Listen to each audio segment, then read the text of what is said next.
श्री राम समर्थ.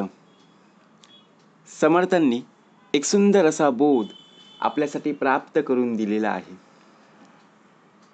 आपल्या आजूबाजूला आपले शेजारी असतात ना, नातेवाईक सुद्धा असतात, मित्रमंडळी सुद्धा असतात, पण आपला अपमान का करत असतात? जरी आपला अपमान करत असतील तरी सुद्धा आपल्याला उत्तर देण्याची एक कला असणं आवश्यक आहे. जर अपमान करणाऱ्या व्यक्तीला शांतपणे आणि समजूतदारपणे उत्तर देत असाल तर तुमच्यामध्ये ही कला पाहायला मिळत आहे. कोणती कला? जेव्हा कोणी एखादी व्यक्ती आपल्यावर बोलत असते, टीका करत असते किंवा एखादी व्यक्ती राग व्यक्त करत असते, तेव्हा तात्काळ रागाने प्रतिक्रिया आपण देणं सहज स्वाभाविक असतं. मात्र अशा परिस्थितीवर डायरेक्टली बोलणं वातावरण खराब होतं, आणखी बिघडण्याची शक्यता जास्त असते. त्या ठिकाणी जर आपण शांत राहिलो आणि त्या प्रसंगांना सामोरं जर गेलो तर नक्कीच बघा, समोरची जी व्यक्ती जो तुमचा अपमान करत आहे, जी व्यक्ती तुमचा अपमान करत आहे, ती व्यक्ती शांत होईल. त्याला त्याच्या चुकीची जाणीव होईल. कारण अपमान करणाऱ्या व्यक्तीच्या शब्दांना आपण शांत राहून आपल्या कृतीतून त्यांना योग्य उत्तर देणं,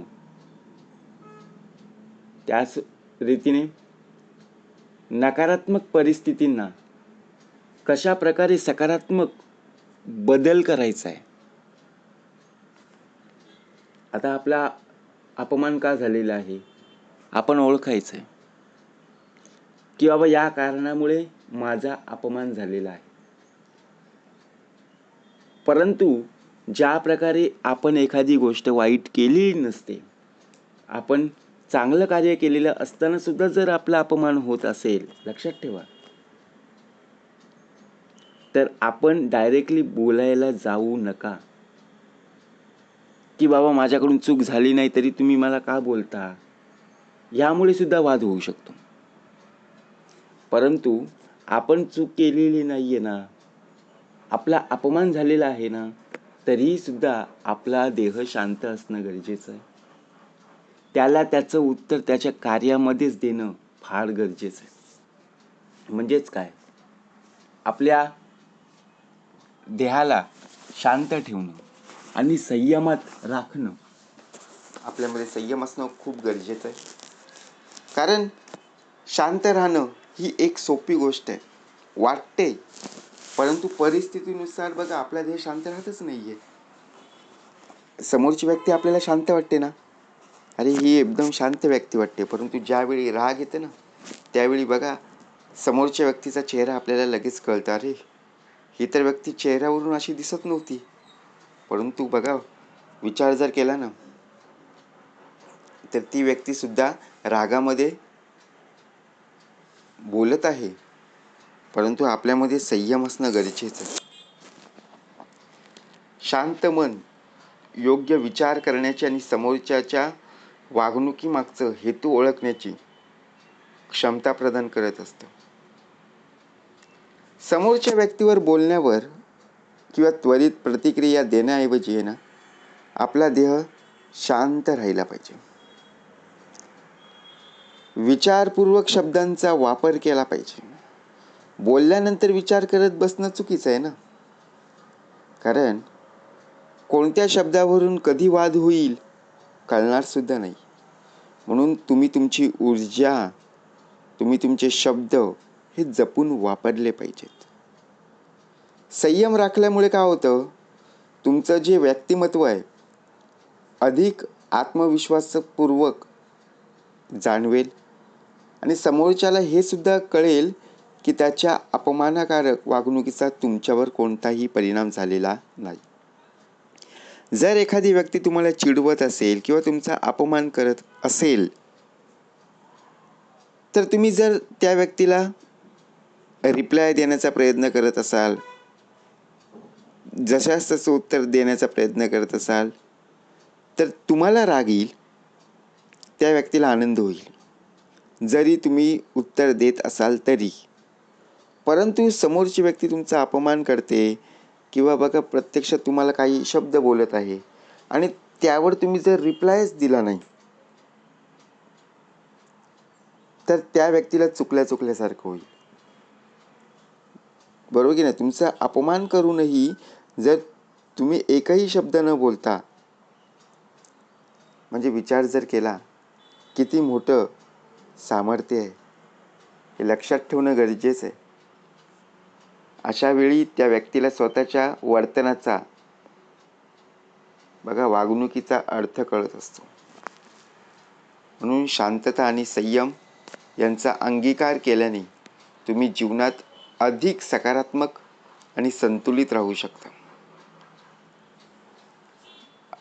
सर्वात महत्त्वाचं म्हणजे अनेकदा अपमान करणाऱ्या व्यक्तीचा मुख्य हेतू तुम्हाला त्रास देण्यासाठी किंवा बघा तुमची मनःशांती जी आहे, जी प्रत्यक्षात तुम्ही शांतता कसं राहावं यामध्ये असताना सुद्धा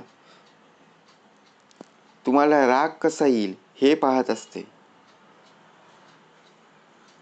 परंतु जर तुम्ही त्यांचा हेतू आधीच ओळखलात ना, तर तुमच्यावर बघा उत्तम प्रकारे जो वाईट परिणाम आहे तो दिसणार नाही.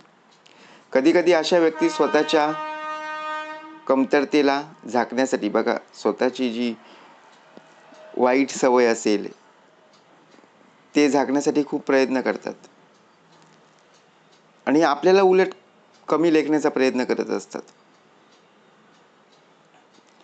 अशा व्यक्तींचा स्वभावच वेगळा असतो. म्हणून समर्थ म्हणाले, तुम्ही अशा लोकांचं खरे रंग ओळखता आणि त्यांच्या हेतूंना समजून घेताना तसंच तुम्ही त्यांच्यापासून दूर राहणं निवडू शकता. अशा व्यक्तींना तुमच्या आयुष्यात स्थान न देणं हेच तुमचं सर्वात मोठं योगदान असेल. कशाला आपण आपल्या आयुष्यात त्यांना थारा द्यायचा? काय गरज पडली? ते आपला अपमान करत आहेत ना, मग आपणच बघा प्रत्यक्षात बोलायला जात असतो. बरोबर की नाही? परंतु न बोलता बघा आपल्याला सुद्धा उत्तर देता येतं की नाही? म्हणून आपल्या आनंदी जीवनासाठी योग्य पाऊल उचला, कारण तुमचं आयुष्य अधिक सकारात्मक आणि शांत बनू शकतं. आपल्या शब्दांचा प्रभावी वापर करा. आपल्याला जर सडेतोड उत्तर देण्यासाठी शब्दांचा वापर अतिशय विचारपूर्वक का करणं गरजेचं आहे. जर ठामपणे समोरच्या व्यक्तीला सांगायचं असेल, बोलायचं असेल, तर आपल्या आत्मविश्वासावर बघा कोणताही परिणाम होता कामा नये. बोलताना शांत स्वरामध्ये बोलता आलं पाहिजे. स्पष्टपणे आपण बोलता आलं पाहिजे, कारण तुमच्या अशा बोलण्याने त्यांच्यावर काहीच परिणाम जर होत नसेल तर बघा आपण सुद्धा विचार करतो, अरे मी एवढं बोलून समोरची व्यक्ती रिप्लायच देत नाहीये. म्हणून लक्षात ठेवा, बोलताना कोणत्याही प्रकारचे अपशब्द असतील ते टाळा. यामुळे समोरच्यांच्या बघा प्रत्यक्षात त्यांच्या वागणुकीचा पुनर्विचार करण्याची संधी मिळत असते. सकारात्मक बदल होण्याची शक्यता वाढते आणि कमीत कमी ते पुन्हा तुमच्याशी वाद घालण्याचा प्रयत्न टाळतील. जीवनामध्ये आपल्याला काय हवंय हो? प्रत्यक्षात जर आपण पाहायला गेलो, शांतता, संयम आणि समजूतदारपणा हे जर असेल तर बघा आपण स्वतःहून स्वतःच्या कृतीतून उत्तर देण्यास पात्र असतो. परंतु जर आपला कोणी अपमान करत असेल तर बघा त्याच्यावर लगेच बोलण्याचा प्रयत्न करू नका, कारण अपमानाला प्रत्युत्तर देण्याऐवजी आपल्या शब्दांचा वापर हा उत्तम असं असणं आवश्यक आहे. म्हणून लक्षात ठेवा, तुमच्या या उत्तम कलाकृतींना वाव देण्यासाठी योग्य तो पर्याय निवडा आणि यश मिळवूनच दाखवा. तुमचं यश हेच त्यांच्या बोलण्याला सर्वोत्तम बघा एक प्रकारे कारण असेल. म्हणून लक्षात ठेवा, आपला जर कोणी अपमान करत असेल तर डायरेक्टली कोणाला बोलायला जाऊ नका. अपमान करणाऱ्या व्यक्तींचं बघा काहीही नुकसान होणार नाहीये. तर त्यासाठी आपल्या देहाला शांत आणि संयम राखणं खूप गरजेचं आहे. जय जय रघुवीर समर्थ.